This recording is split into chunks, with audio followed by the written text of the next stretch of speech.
We've talked about the Angel base. We've talked about the Blood Raider base. We've talked about how to do them. And I've been teasing this entire time my most favorite burner base mission and my most hated burner base mission. Now we're going to talk about them both in this video here. The Serpentis Base, easily my favorite base to run, and the Guristas Base, unanimously hated by burner base mission runners for its abysmal clear time of at least 30 minutes and terrible loot. We're going to talk about both of them and how you can run them, because who am I to judge how masochistic you are? Maybe you'll love the Guristas Base for all I care. EVE Online is too big to explore alone. Let's explore it together. We're going to jump right into it. The Serpentis Base is a mission I strive to do, way above the Angel Cartel base and much more than the Blood Raider base. The clear time is the second longest to complete in the fit we're using today, about 10 minutes, and the overall mission rewards are the same with about 30 million ISK per mission, or about 200 million per hour, not including the loyalty point rewards, which adds about 15 million ISK per mission. I hear you asking, if this mission takes the second longest time to clear, has the same overall completion rewards as other burner base missions, why do I care so much about the Serpentis Base? It's because the loot drops in this particular mission are dialed up. Every third or fourth Serpentis Base, I'm walking away with a Shadow Serpentis damage control worth 200 million ISK alone. This makes these missions extremely lucrative to run, and on top of that, the skills you need for this are incredibly easy to skill into, along with the fitting cost of only 200 million ISK. With just a few Serpentis Base runs, you can pay off the ship we run with super quick and start getting into pure profit. We're going to be using a purely Tech 2 fitted Deimos assault cruiser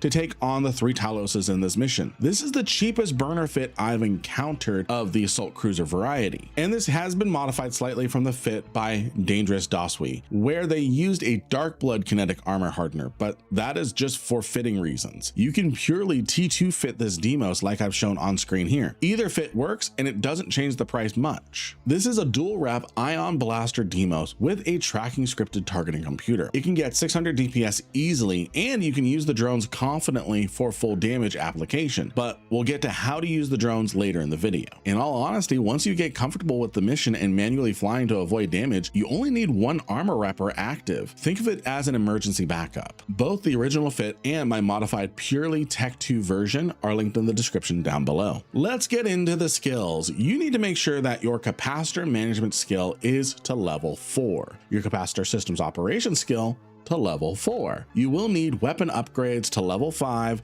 and advanced weapon upgrades to level 4. You will need to have your resistance phasing skill to level 4. Make sure your fitting skills are level 5, including CPU management and power grid management. Don't forget level 4 energy grid upgrades, though level 5 will help you.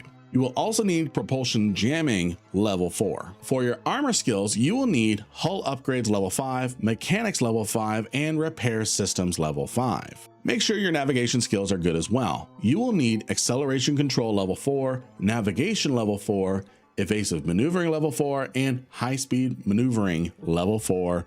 Level 5 preferred. Like our previous video, at this point you will want to make sure your gunnery support skills are level 5 on screen now. That said, if your gunnery support skills are level 4, you should be okay. Just make sure you have controlled burst level 5, and make sure you have medium hybrid turrets to level 5 and medium blaster specialization to level 4. Lastly, make sure your Galente cruiser skill is level 5 and you have heavy assault cruiser to level 4. You will also want to make sure that you have appropriate drone skills. The fit has T2 drones, but as long as you have drones 5, you will be fine with T1 drones. Now let's get on to the mission. This is a particularly easy mission to do after you understand a few mechanics. Make sure your armor hardeners are on, have void ammo loaded, and go ahead and take the acceleration gate. When you enter the site, you will be in the middle of a field of proximity turrets. Make sure you have your tactical overlay turned on. What the tactical overlay will do is give you easy access to know how far away the proximity turrets are,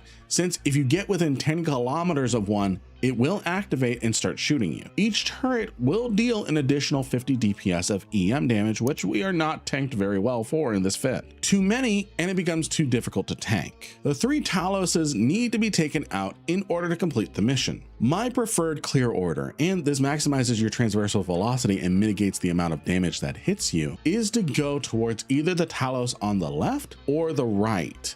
then sweep through and take out the Talos that was at your front when you enter this site, and then swing around and clean up the remaining Talos. What you will need to do is turn on one armor repper, wait until it is halfway through its cycle, and then turn on the other armor repairer. This will help you manage the initial damage easily. Turn on your micro warp drive, double click in space in front of you so you start moving and manually flying. And then when you see a clear path between the proximity turrets, hook a left or right towards your intended Talos, keeping that 10-kilometer distance we talked about earlier from the turrets. At this point, you should be able to judge whether you need to have your second armor repairer still running. The incoming damage should be mitigated enough that one armor repairer is able to handle it. It's up to you to judge. Once we clear the field of turrets, we can start spiraling towards the Talos we chose to go after. This means keeping our ship approaching the target at a manually flying 45 to 60 degree angle to minimize incoming damage. Keep adjusting this angle towards the Talos until you're about 30 kilometers away. Orbit the Talos at 2,500 meters, turn off your micro warp drive, web it down, and start hitting it with Void. You can then kick out your drones to do a little extra damage. You will want to watch all three Taloses. If their brackets change from red to yellow, they are attacking your drones and you will want to pull them inside. Wait about 5 to 10 seconds, and then you can send them back out again. Once the first Talos is down, check the loot to see if anything good is inside. Like I mentioned, this particular site pays extremely well and is generous with the loot drops at the time of this video. If my head math is correct, I've collected just shy of 800 mil from just a dozen of these bases. Now all that we need to do is turn on our micro warp drive again and approach the next Talos without going back into the proximity turret field, and repeat. There can be trouble you will need to watch out for when facing the third and final Talos. Sometimes it will drift into the proximity turret field if you take too long taking out the first and second Taloses. If it looks like you will activate more than 2 turrets, you may need to draw the Talos away from the turrets by sitting off to the side and just tanking some shots while you wait for it to approach you. Again, the tactical overlay will help you make that judgment. I have never personally encountered this, and I've not had a turret activate on me with my clear time of about 10 minutes. And with the third Talos defeated, you have completed the Serpentis Base. The average clear time is about 10 minutes. As far as the rewards go, it has standard burner base rewards of about 25 to 30 million ISK when accepting the mission from an agent in a 0.5 system, including the bounties, with the loyalty point rewards equating to another 15 to 20 million ISK depending on what you trade the loyalty points for. That alone means the Serpentis Base, with an average clear time of 10 minutes, not including the travel time, is roughly 200 million ISK per hour before considering the loot. Like I said, I run the Serpentis Base a lot and is easily my favorite base to run because of how frequent the good loot drops are. The Shadow Serpentis damage control is presently worth 200 million ISK alone, and with the Deimos Fit we used only costing 200 million ISK, a single good drop pays off your ship easily. And you can actually do this site in an Enyo for 40 million ISK. Whether I do a video on this, I'm not sure yet. Let me know in the comments if you would watch a video of an Enyo assault frigate taking on this burner base. Now we've talked about my favorite burner base. Now let's talk about the unanimously hated burner base, the Guristas Base. On paper, this base sounds fun, facing down a captured supercarrier in a small ship that has no right to take it on, but we have the nerves of steel to do it. But in reality, it is a pain to do. My stream chat may call me daddy, but I'm not your daddy. So I'll tell you how you can safely run the Guristas Base if you want to see for yourself how tedious this mission actually is. Starting with the fit, we have a Vagabond from Dangerous Doswe as well, costing us around 400 million ISK with some bling in the mid slots, linked down in the description. For skills, we want the following: Mimitar Cruiser level 5, Heavy Assault Cruiser level 4 at minimum, level 5 preferred, CPU management and power grid management to level 5, energy grid upgrades level 4, thermodynamics level 4. You will also need propulsion jamming level 4. Like we mentioned earlier, you will need to have weapon upgrades level 5 and advanced weapon upgrades to level 4. You will need capacitor management level 5 and capacitor systems operation level 5. You will need shield compensation, shield management, and shield operation to level 5. For our weapons, you will need level 5 medium projectile turrets and 1 medium autocannon specialization to level 4. We will also need our gunnery support skills to level 5. Lastly, you will need drones 5, and while T2 drones are preferred, they can be tech 1. With the fit and skills out of the way, let's talk about the Guristas Base. When we arrive at the acceleration gate, we want to have Republic Fleet EMP loaded and to immediately have our shield booster running. When we get inside, the Dragonfly fighters will immediately start burning towards us and applying damage straight away. We want to approach one of the fighters with our afterburner turned on, using both of our webs on it, and start doing damage, deploying our drones as well. The first Dragonfly is a bit of a slog to get through because all 3 of the Dragonflies are webbing us down, so it's hard for us to get close enough to apply damage on the Dragonfly. Once the first Dragonfly goes down, each subsequent Dragonfly gets easier to deal with since we're not webbed down so much and able to apply better. Repeat this until all 3 Dragonflies are dead, but just before the 3rd one dies, pull in your drones and do not deploy them again until you are on another Dragonfly wave and they've started attacking you. That's because the next wave of fighters are mantises and they hate drones. In order to take down a mantis, you first need to overheat your webs in order to lock it down since it hangs just outside of webbing distance and keep range at 4,000 meters. Once the mantis is within 14 kilometers, you can turn off your overheat. Now you can start applying damage.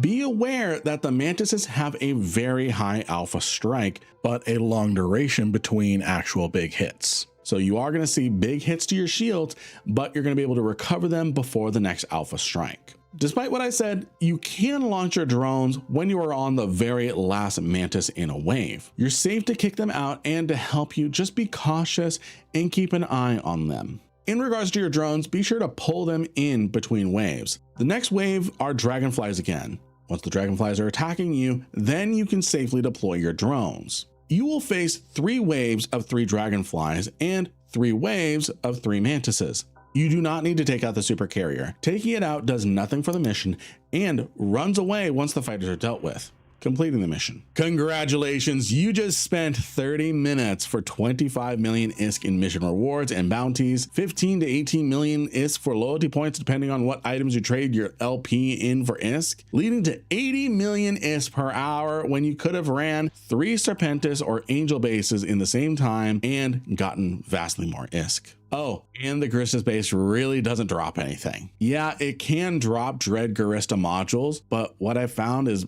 mostly nothing. And unless you're looting as you go, you will spend another 10 minutes looting because of how scattered the cargo containers will be from the dead fighters. That's why the Guristas Base is just simply not worth it in my opinion and experience. It's extremely tedious, takes too long, and you could get more money from other bases. But you know what is not worth it? Hitting that subscribe button. When we hit 10,000 subscribers on YouTube, my wife will start up an EVE Online character and start streaming her journey. You're not going to want to miss it, so make sure you are subscribed to my YouTube and a follower on Twitch. So let me know down in the comments, what did you think of these burner mission videos? Were they helpful? Do you have fits that you use that are different from what was shared here? What else should we cover when it comes to mission running guides in general? And tell me, what is your favorite mission running ship for any level of mission running?